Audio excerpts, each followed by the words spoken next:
Ei jätnud viimane suurem ilmasõda puudutamata ka Eestimaa väiksemaid paiku.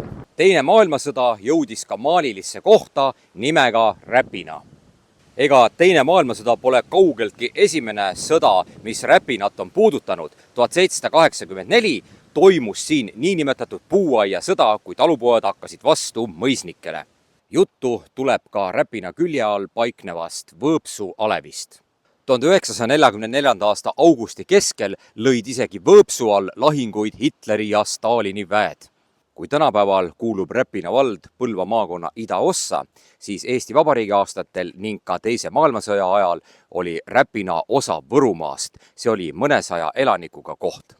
Veel 20. sajandi algul polnud Räpinal isegi mitte aleviku staatust. 1898. aastal näiteks oli Räpinas 550 elanikku. Teise maailmasõja aastatel polnud Räpina isegi mitte veel alev, ta sai aleviks pärast sõda 1945. Aastal 1940 oli Räpinas näiteks 600 elanikku. Nõukogude lõpul oli Räpina elanike arv aga juba 3500. Tänapäeva Räpina keskus erineb märkimisväärselt teise maailmasõja aegse Räpina keskusest. Polnud ju siis olemas kaadris nähtavat haldushoonet. Olemas ei olnud ka Räpina kaubamaja hoonet. Tsaariaja lõpuaegadel kujunes Võõpsust circa 750 elanikuga alev.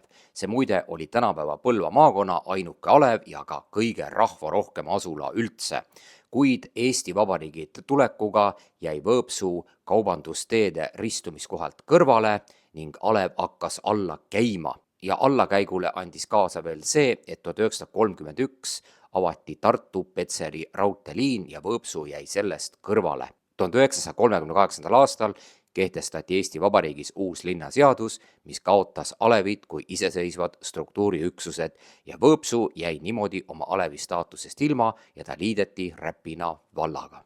Tänapäeval võib tunduda mõneti uskumatuna, et siin Võhandu kaldal paiknev Võõpsu asula oli omal ajal tänapäeva Põlva maakonna kõige suurem asula üldse. Siin paiknes Võõpsu alevi ajalooline turuplats. Väga laastavalt mõjus Võõpsule 12. mai 1939 hiigeltulekahju. See sai alguse tisler Gustav Haari puutöökojast Aia tänaval. Peipsi poolt puhus tugev tuul ning poole tunni jooksul oli kogu kvartal leekides. Räägime ka arvudest. Põles Võõpsus maha siis 30 elamut ning 47 abihoonet.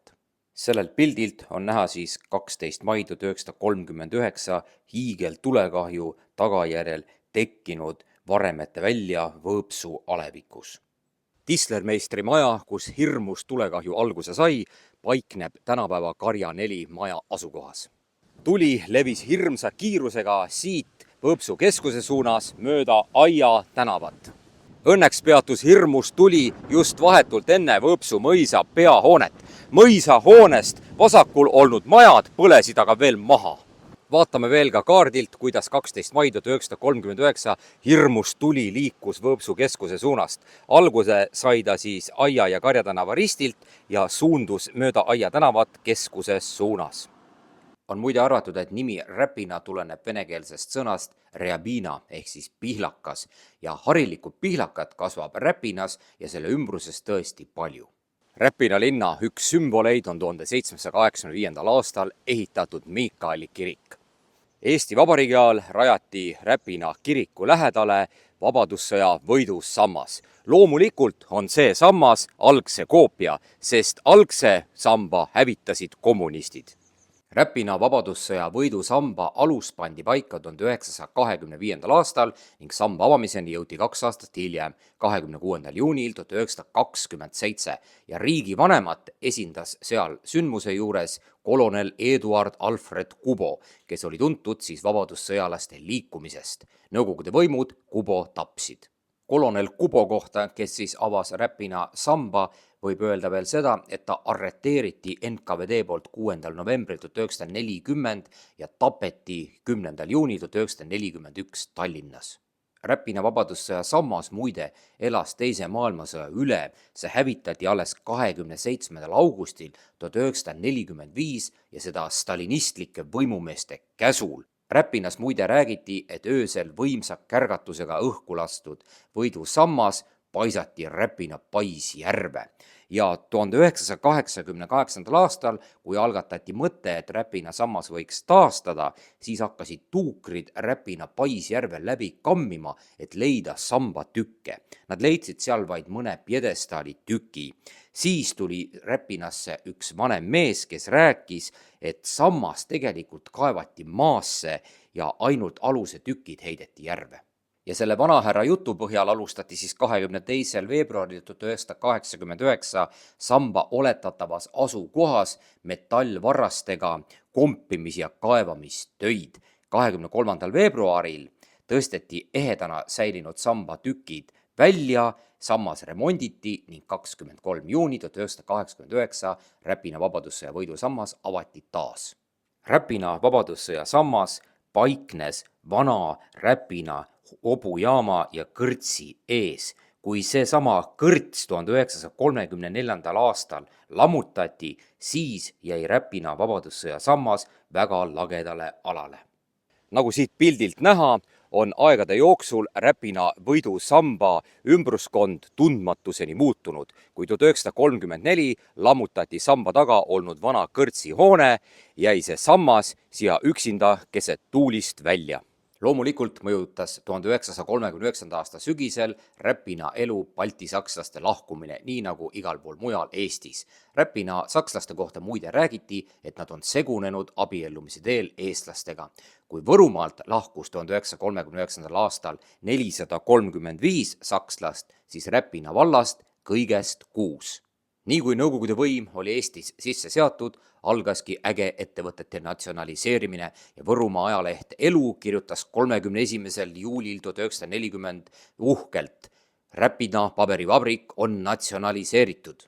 Räpina paberivabriku hoonet on aegade jooksul mitmeid kordi ümber ehitatud ja praegune hoone pärineb aastast 1904 ja muide Räpina paberivabrikus toodeti Eesti Vabariigi esimeste rahatähtede rahapaber. Räpina üks olulisemaid sümboleid on ajalooline paberivabriku hoone. Sama hoone, Räpina paberivabrik, ühel vanal postkaardil. Loomulikult natsionaliseerisid Nõukogude võimud 1940. aastal Räpina paberivabriku ja seda esmajärjekorras, kuid nii nagu igal pool mujal Võrumaal, natsionaliseeriti Räpinas ka suuremaid elumajasid. Natsionaliseerimisele läksid loomulikult Samuel Gerdi, Rudolf Kiudoski ja Samuel Konsari majad. Kui räägime majade natsionaliseerimisest Räpina linnas, siis natsionaliseerimisele kuulus näiteks Rudolf Kiudoski maja ning paremal nähtav Samuel Konsari maja. 1929. aastal oli Rudolf Kiudosk ehitanud vana heinaküünik kohale omale selle maja ja tänapäeval tegutseb siis siin Räpina hotell. See maja natsionaliseeriti 1940. aastal. Muide, enne kui postkontor kolis Samuel Konsari majja, tegutses ta selles samas Rudolf Kiudoski majas, kuid postitöötajad kaebasid, et neil on väga raske füüsiliselt vedada posti teisele korrusele ja selle asjaolu pärast koliski postkontor Kiudoski majast Konsari majasse. Natsionaliseerimisele kuulus ka legendaarne Samuel Gerdi kaupluse hoone. 1940. aastal Nõukogude okupatsiooni alguses sai Räpina vallavalitsus väga punane ja ta asus agaralt teenima uut võimu. Toome ühe näite. Näiteks 11. november 1940 oli Räpina vallavalitsuse koosolekul päevakorras ettepanekud tegemine mõnede ametnike asendamiseks uutega. Räpina jaoskonna loomaarst Johan Värnik, metsaülem Leonhard Pukso on aktiivsed endise korra ja valitsuse poolehoidjad. Nad ei ole küllalt sobivad oma uutele kohtadele ja nad vallandati. Nii nagu igal pool mujal Eestis tähistati ka okupeeritud Räpinas 1940. aasta sügisel võimsalt oktoobripühasid. Dekoreeritud olid näiteks Räpina postkontor, vallamaja ning ka paberivabrik ja Räpina rahvamajas toimus võimas aktus, kus üle 700 inimese osales ja see aktus lõppes võimsa internatsionaali laulmisega. Traagiline päev Räpina ajaloos oli 14. juuni 1941, kui toimus juuni küüditamine. Kui Võru maakonnas küüditati 440 inimest, siis Räpina vallast 23. 22. juuni 1941 ründas Suur-Saksamaa juht Adolf Hitler Nõukogude Liitu. Loomulikult hakkas see sündmus õige pea mõjutama ka Räpina elu. Nii kui oli 22. juunil 1941 alanud sõda Saksamaa ja Nõukogude Liidu vahel, siis ka Räpinas toimus vahejuhtumeid, mis ehmatas Nõukogude võimumehi. Mitmel pool, sealhulgas Räpinas, lehvisid sinimustvalged lipud. 1941. aastal olid Nõukogude võimud moodustanud senise Räpina aianduskeskkooli asemel siis Räpina aiandustehnikumi ja Räpinas pakkus suurt kõneaine see, et kohe peale Nõukogude Saksa sõja algust 5 Räpina aiandustehnikumi õpilast avaldasid soovi vabatahtlikult astuda Punaarmee koosseisu. Mõni sõna ka Räpina hävituspataljonist, see oli 40-meheline ja ta moodustati 25. juunil 1941.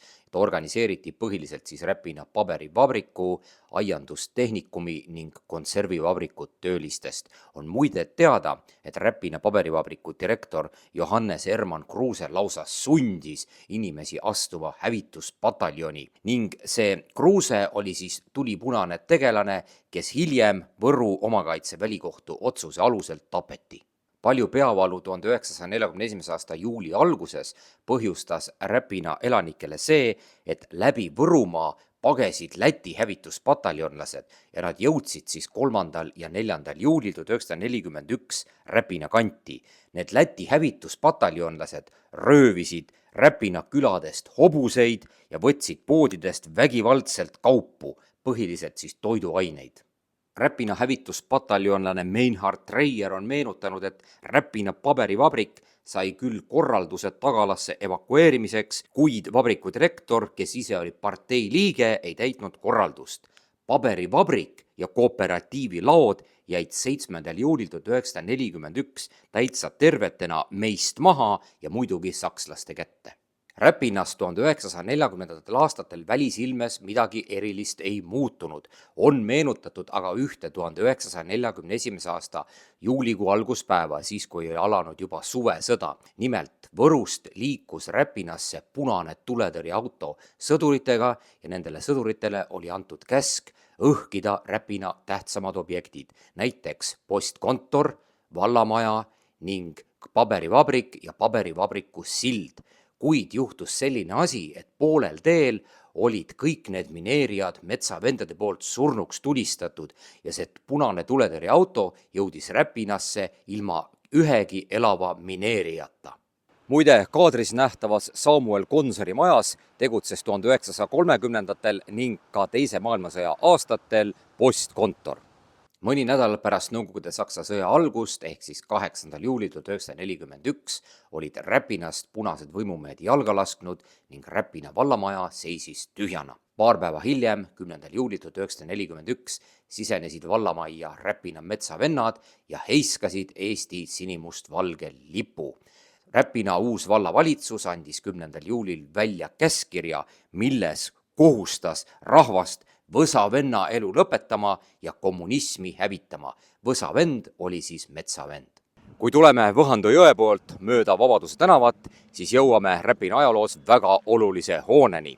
Just selles hoones tegutses Teise maailmasõja aastatel Räpina vallavalitsus. Vaatame pildilt Teise maailmasõja aegses Räpinas nii olulist rolli mänginud Räpina vallamaja. See maja oli ehitatud 1894. aastal ja nagu siit pildilt on näha, oli see siis kõrge katusega telliskivihoone ja sealjuures ühekorruseline. Kuid 1950. aastal ehitati sellele majale teine korrus juurde. Kui juba 10. juuli 1941 olid Räpina metsavennad Räpina vallamaja hõivanud, siis esimesi sakslasi nähti Räpina vallas alles 22. juuli 1941. Asi oli selles, et Võrumaa valdadesse, mis jäid Võru-Tartu maanteest eemale, sakslased ei kiirustanud, sest nad teadsid, et nendes valdades on Nõukogude võim juba vääratud ja oma kaitse kontrolli all ja et kohapeal on loodud kindel kontroll. Siit on nähtav Räpina üks olulisemaid vaatamisväärsusi, muinasjutuline Sillamäe loss. Sillamäe loss muide oli ehitatud 1840. aastatel ja Teise maailmasõja ajal oli mõisahoones lausa Saksa sõjaväehospidal. loomulikult oli Teise maailmasõja sündmustega seotud ka vana Räpina leerimaja. Enne teist maailmasõda oli Räpina aianduskool tegutsenud Sillamäe lossis, seal siis peahoones. 1941. aastal võtsid Sillamäe lossi enda kätte Saksa sõjaväevõimud ja sinna rajati Saksa sõjaväehaigla. Ja muide, Räpina aianduskool hakkas tegutsema noil aastatel hoopis Räpina leerimajas. Ent vanadel aegadel Eesti Vabariigi ajal nägi Räpina leerimaja välja hoopis taoline. Kaadris on näha ajalooline Räpina kiriku pastoraadihoone. Räpina pastoraadihoone kerkis jõe kõrgele kaldale 1841. aastal ja see maja on oma välise vormi säilitanud tänase päevani. Räpina kiriku lähedale Tepre silla juurde rajati 1884. aastal Räpina koolimaja.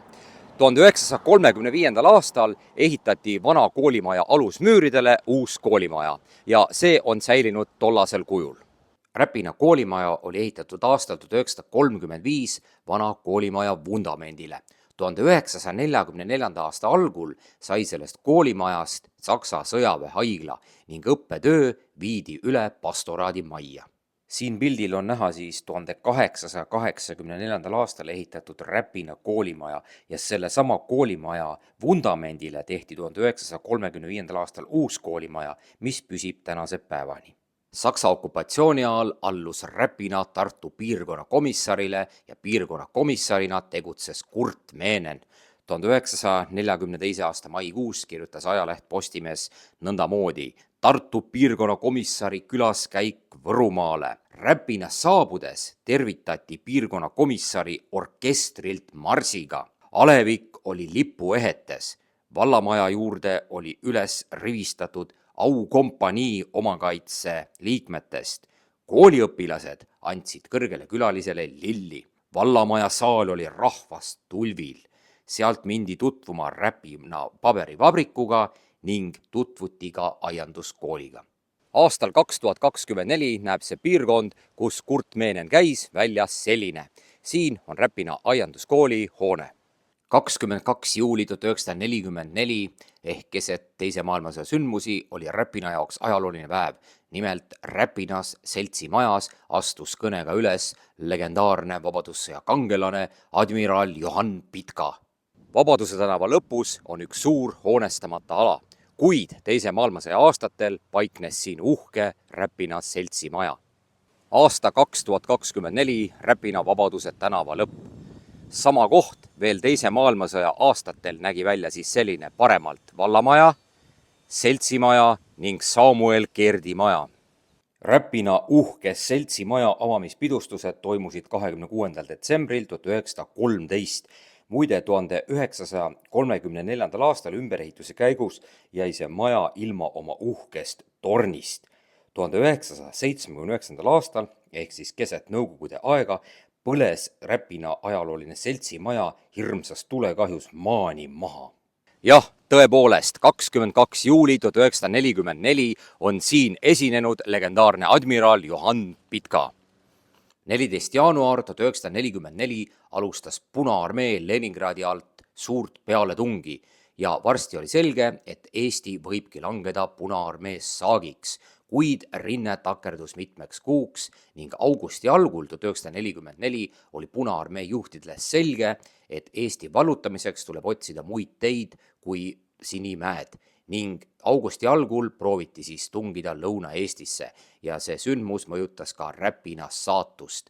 10. augustil 1944 murti läbi Peipsi, Petseri, Aluksne liinil olnud niinimetatud Marienburgi kaitseliinist. Tõepoolest, 25. märtsil 1944 lahvatasid Võõpsus jälle suured tulekahjud. Võõpsu keskusest mitte kaugel paikneb Veski tänav. 1944. aasta 25. märtsil sai Veski tänava algus tunda otseselt Teise maailmasõja õudusi. Siin olnud 5 maja põlesid maha. Sakslased panid neile tule otsa. Nad olid nendest majadest teinud endale laskemoonalaod. Need majad, mille sakslased olid muutnud laskemoonalaoks ja nad märtsikuus 1944 maha põletasid, paiknesid siis Veski tänava selles piirkonnas. 1944. aasta traagilised augusti sündmused lähenesid Räpinale ja Võõpsule siis nõndamoodi, et 15. august 1944 jõudis Nõukogude vägi juba Võõpsu aleviku lõunasservale ning seal ei õnnestunud nõukogulastel sakslaste vastupanu veel murda. 16. august jõuti juba ka Räpina alevi lõunasservani ja seal olid ka sakslastega lahingud. Räpina jäi terveks ka 1944. aastal. Augustikuus taganesid Räpinast sakslased ja taganemisel lasksid nad õhku Räpina paberivabriku silla. Kuid kui venelased jõudsid Räpinasse, oli see sild juba taastatud. Jah, tõepoolest, paberivabriku juures olnud sild lendas õhku. Räpina on huvitav linn selles mõttes, et siin õigeusu kirikus on vaimulikuna töötanud president Konstantin Pätsi vend Nikolai Päts. President Konstantin Pätsi vanem vend Nikolai töötas selles kirikus siis 1904.–17.